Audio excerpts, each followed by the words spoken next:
No sé si la tercera semana de agosto de 2020 vaya a pasar a la historia, si debemos esperar que haya otras semanas similares en los próximos meses y si los escándalos de corrupción que han estallado vayan a ser tan persistentes que pasemos un buen tiempo concentrados en el pasado, en lo que ocurrió en el pasado. Lo que sí creo es que se trata de una semana que debe quedar, digamos, registrada en nuestras memorias por los más variados episodios que apenas si nos permiten ver con las cejas arqueadas, aunque no demasiada sorpresa, el nivel de degradación política al que llegaron las cúpulas de poder en este país en los años precedentes. La semana inició con el video ya muy conocido de entrega de dinero en efectivo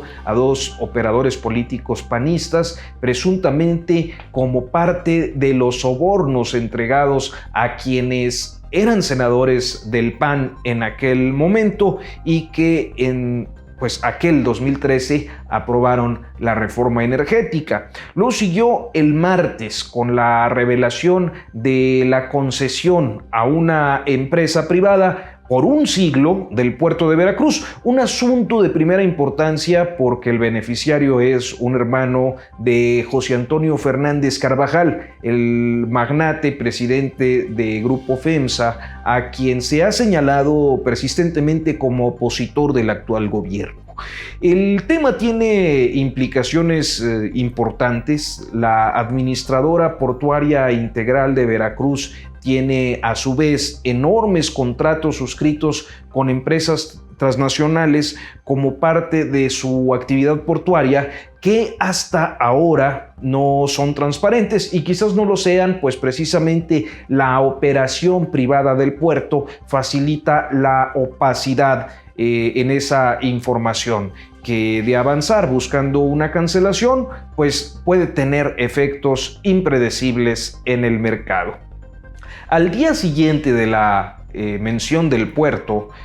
ocurrió la denuncia o la filtración de la denuncia interpuesta por el exdirector de Pemex, Emilio Lozoya, que puso al mundo político, a las antiguas cúpulas del poder del PRI y especialmente del peñanietismo y del PAN, señaladamente del calderonismo, pues las puso de cabeza. El escrito de unas 63 fojas, ampliamente comentado desde ese día, se convirtió en un referente de la corrupción que pasa por el contrato con Odebrecht, por la venta de agronitrogenados, por Grupo IGA y por otros episodios para dejar expuestos a Felipe Calderón, a Enrique Peña Nieto, a Luis Videgaray y al grupo de senadores de filiación panista muy próximo a Calderón. Luego llegó el jueves, cuando la Secretaría de la Función Pública dio a conocer una sanción en el Diario Oficial de la Federación al Grupo Nexos, es decir, a la razón social editora de la revista Nexos, inhabilitándola para suscribir contratos con los 3 órdenes de gobierno que impliquen recursos federales. El estigma sobre la revista Nexos procede de varios años por su relación cercana a Carlos Salinas de Gortari primero y luego a los demás gobiernos, a los demás presidentes, incluido el de Peña Nieto, dejando la sensación en unos de un ataque a la libertad de expresión y en otros de la exhibición de la corrupción de ese grupo. Finalmente, el viernes se conoció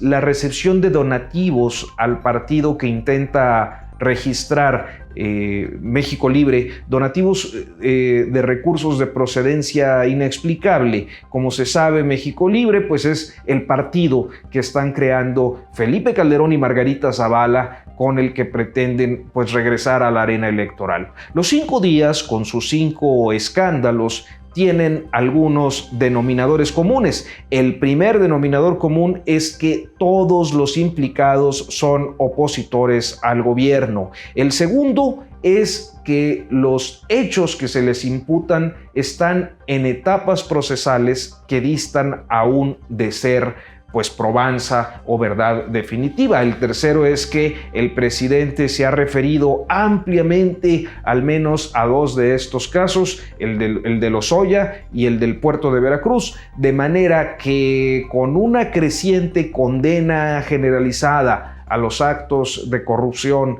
en amplios sectores de la sociedad, se abrió paso también la idea de un uso político de estos escándalos. Y es por eso que al iniciar este comentario decía que es indispensable tener el registro claro de lo ocurrido esta semana, porque cada uno de estos casos está en una etapa inicial, es decir, el video filtrado debe integrarse a una carpeta de investigación si aún no lo está. El caso del puerto de Veracruz debe seguir un proceso de auditoría. La denuncia de Lozoya está para todavía un largo proceso de indagatoria y luego de judicialización. El caso de Nexos se ubica aún en condiciones de litigio ante un tribunal de justicia administrativa, en tanto lo de México Libre tendrá que pasar aún al tribunal electoral. El comentario en síntesis es que debe tenerse claro que en cada uno de estos casos se trata de aspectos iniciales, es decir,